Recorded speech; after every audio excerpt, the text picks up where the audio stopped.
මේ වීඩියෝ එකෙන් කතා කරන්න යන්නේ කොහොමද අපි coming soon page එකක් හදාගන්න කියලා බලන්න. ඉස්සෙල්ලම මම කරන්න ඕනේ අර ෆෝල්ඩර් එකක් හදාගෙන index හරි එහෙම නැත්නම් නමක් දාගෙන ෆයිල් එකක් හදාගන්න HTML ඊට පස්සේ මම CSS ෆෝල්ඩර් එකක් හදලා style sheet එකක් හදාගන්නවා CSS ෆෝල්ඩර් එක ඇතුලේ. ඊට පස්සේ අපේ front end එක ගන්න මම bootstrap වලට ගිහිල්ලා මම මේකේ තියෙනවා මේ sample ටෙම්ප්ලේට් එකක් කෝපි කරගන්නවා. ඒකෙදි අපිට හම්බ වෙනවා JS එකයි කියන්නේ JavaScript එකයි CSS එකයි bootstrap ලගේ. දැන් ඔයාලා බලා ගන්න පුළුවන් ඔන්න ටෙම්ප්ලේට් එක run කරලා තියෙනවා. ඒකේ මම title එක වෙනස් කරනවා coming soon කියලා. ඊට පස්සේ මම මෙතන තියෙන h1 tag එක අයින් කරනවා. මේ ඔයාලා බලා ගන්න තියෙන්නේ අපි හදන්න යන ටෙම්ප්ලේට් එකේ preview එක වෙන site එක ටෙම්ප්ලේට් එකක්. ඉතින් අපිට ඒක ගන්න බෑ. ඒක සල්ලි දීලා ගන්න ඕන එකක්. කියලා අපිට මේක හදාගන්න පුළුවන්. සල්ලි දීලා ගන්නේ නැතුව. ඉතින් ස්ටෙප් බයි ස්ටෙප් මේ වීඩියෝ එකේ ඒක තමයි මම මේ කරලා තියෙන්නේ. ඉතින් වීඩියෝ එක ටිකක් ස්පීඩ් අප් කරලා තියෙන්නේ මොකද මම රෙකෝඩ් කරපු වෙලාවේ පොඩ්ඩක් වටපිටේ සද්දේ තිබුණා රෙකෝඩ් කරන්න අමාරුයි.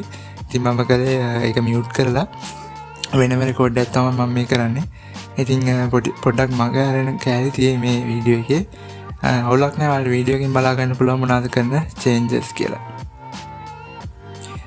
මම වෙන මේක පස්සේ කරන රෙකෝඩ් එක නිසා මම ස්පෙෂල් අවස්ථාවලදී වෙන්න ඕන දේවල් ටික විතරක් කියන්නම්.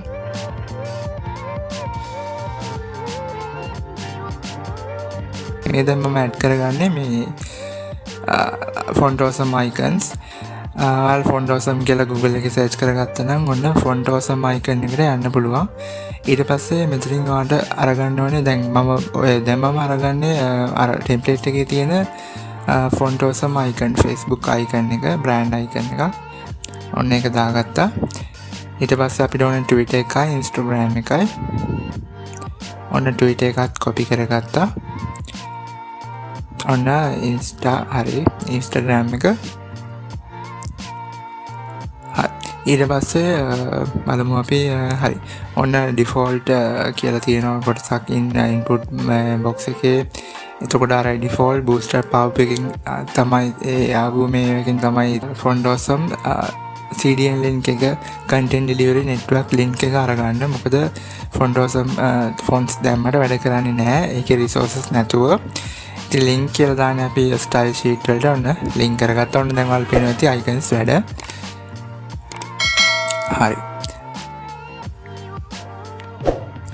ඔන්න මම දැන් content එකක් ගන්නවා bootstrap default content එක දැම්මට පස්සේ ඔයාලට පේනවා ඉතින් padding එකක් තියෙනවා left එකේ right එකේ. ඊට පස්සේ අපිට සිද්ධ වෙනවා මේක columns දෙකකට divide කරගන්න. මොකද ඔයාලා දකින්න ඇති අර template එකේ මුලින් තියෙන template එකේ left side එකේ text content එකත් දකුණු පැත්තේ right එකේ තිබ්බේ අර girl කෙනෙක් ඉන්න image එක.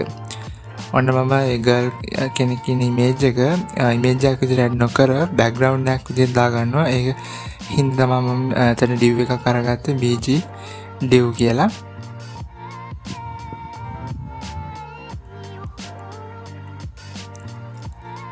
හරි ඔන්න මේ image එකේ නම වෙනස් කර ගන්නවා.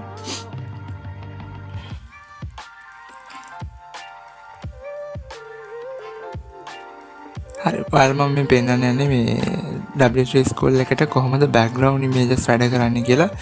ඔතන මම change කරනවා මේ පොඩි image එකක් තියෙන හින්දා ගොඩක් images repeat වෙලා තියෙනවා. අපිට ඒකට පුළුවන් background repeat එක no repeat කියලා දාන්න. එතකොට පොඩි pixel ගානක image එකක් වුණත් එක image එකයි පෙන්නන්නේ. අර fill වෙන්නේ background එකට වැටෙන්නේ නැහැ. ඊට පස්සේ background එක අපිට දෙන්න පුළුවන් size එක cover කියලා. එතකොට මුළු page එකටම single image එක add වෙනවා. ඊට පස්සේ මම ඒක දානවා අපේ custom CSS file එකේ. ඔයාලා custom CSS file එකක් නැත්නම් අනිවාර්යෙන් add කරගන්න. මම ඔන්න comment එකක් දානවා මේ තියෙන bootstrap 5 එකේ styles. ඊට පස්සේ එනවා අපේ font awesome icons.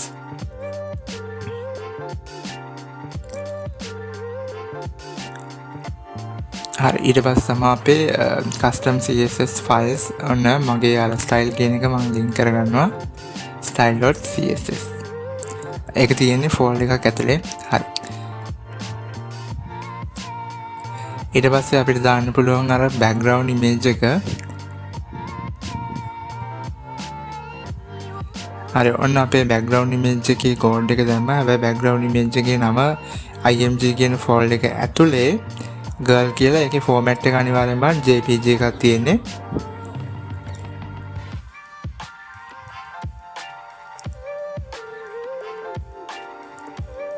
හරි ඔන්න ඔය div එකට තමයි බෑග්ග්‍රවුන්ඩ් ඉමේජ් එක වැටෙන්නේ. ඔන්න බෑග්ග්‍රවුන්ඩ් ඉමේජ් එක වැටුන්නේ නැහැ. අපි බලමු මොකක්ද වෙලා තියෙන්නේ කියලා. div එක අපි හොයාගමු. උතන තියෙනවා div එක. හරි expand කරගන්න ඔය වගේ මේ inspect ගිහලා බලන්න පුළුවන් කෝඩ් එකේ මොනවද ඇඩ් වෙලා නැත්තේ කියලා. හරි අපි දීලා බලමු min width එකක්. හරි වැඩ කරන්නේ මම හිතන්නේ height එකක් දෙන්න ඕනේ. width එකක් නෙමෙයි.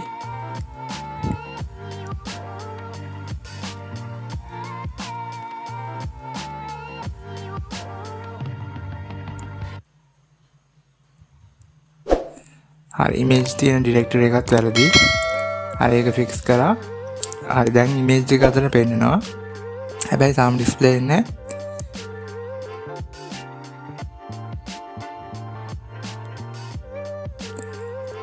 මට මතක විදිහට මම height එකක් දැම්ම පස්සේ මේ ඒක background image එකක් විදිහට තියෙන නිසා height එකක් දාන්න ඕනේ.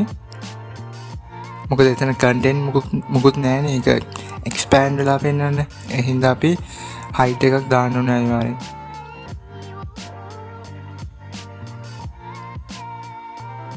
හරි ඔයාලට පේනවා ඇති image එක ඔන්න min height එකක් දැම්ම අපි ඒත් එක්කම display වෙන්න ගත්තා. හැබැයි ඔන්න දැන් columns තියෙන path එක වැරදි පෙන්නන විදිහ display වෙන විදිහ. ඒ කියන්නේ අපි div tag එක මොකක් හරි වැරදි විදිහට පටලවාගෙන ඉන්නේ. ඔන්න මම end වෙන තැන හොයාගත්තා. හරි ඔන්න දැන් left එකයි right එකයි ඔයාලට පේනවා ඇති display වෙනවා ලස්සන. හැබැයි දැන් අර ඔන්න අපේ ඔය template එකනේ හදන්න යන්නේ. ඒකේ වගේ තාම නැහැ. ඒකේ මේ දැන් fonts ඒ වගේ නැහැ. හින්දා මම අර ගන්නවා Google fonts. ඔයාලට පුළුවන් Google එකේ search කරන්න Google fonts කියලා. එතකොට මේ වගේ තැනකට එයි. මෙතන නෙමෙයි location එක අපිට වෙනස් කරලා බලන්න වෙනවා. Google font free download කියලා ගහන්න. එතකොට collection එකට යනවා. ඔතනින් fonts ගිහිල්ලා search කරගන්න පුළුවන් ඔයාලට ඕන කරන font එක. මම පොඩි notepad එකකට දාගත්තා මේ මොනවද දෙන font කියලා. ඔන්න තියෙන එකක් play fair display කියලා එකක්. ඔතනින් ඔයාලා මේ font අරගන්නකොට ඔයාලට පුළුවන් font එක එකේ weight එක කියන්නේ කොච්චර bold වෙන්න ඕනද ඒවා ටිකත් edit කරගෙනම download මේ link එක generate කරගන්න. ඕකේ තියෙන CDN link එක. ඒකත් අපිට අරගෙන දාන්න තියෙන අපේ header section එකේ.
හරි ඔන්න අපි ජෙනරේට් කරගත්ත ෆොන්ට් ෆැමිලි එක එකත් එක්ක CDN link එක අප එක දාගත්තා. මම කමෙන්ට් එකක් දාගත්තා මේ තියෙන්නේ ෆොන්ට් Google fonts කියලා. ඊට පස්සේ අපි ඒක දාන්න ඕනේ එලිමන්ට් එක ක්ලාස් එක හරි ටැග් එක හරි දාලා අපි ෆොන්ට් ස්ටයිල් එක CSS එකෙන් ඇඩ් කරගන්න ඕනේ. මේක විතරක් නෙමෙයි එකම විදිහ ෆොන්ට් එකක් ඇඩ් කරගන්න තව විදි තියෙනවා.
හරි ඉතින් ෆයිනල් අවුට්පුට් එක තමයි ඔයාලා දැන් මේ දකින්නේ. ඔන්න ඩෙස්ක්ටොප් මොඩ් එක තියෙනවා. ඊට පස්සේ අපි යනවා iPad Pro මොඩ් එකට. ඔන්න ලස්සනට තියෙනවා රෙස්පොන්සිව් වෙලා. ඊට පස්සේ iPad එක ඊට වඩා පොඩ්ඩක් පොඩි. ඊට පස්සේ මොන්න මොබයිල් එක තියෙනවා. මොබයිල් එක කිසිම ප්‍රශ්නයක් නැතුව ගොඩක් ලස්සනට තියෙනවා. මේ තියෙන්නේ මුලින්ම ඩෙස්ක්ටොප් එක ආයෙත් පෙන්නන්න.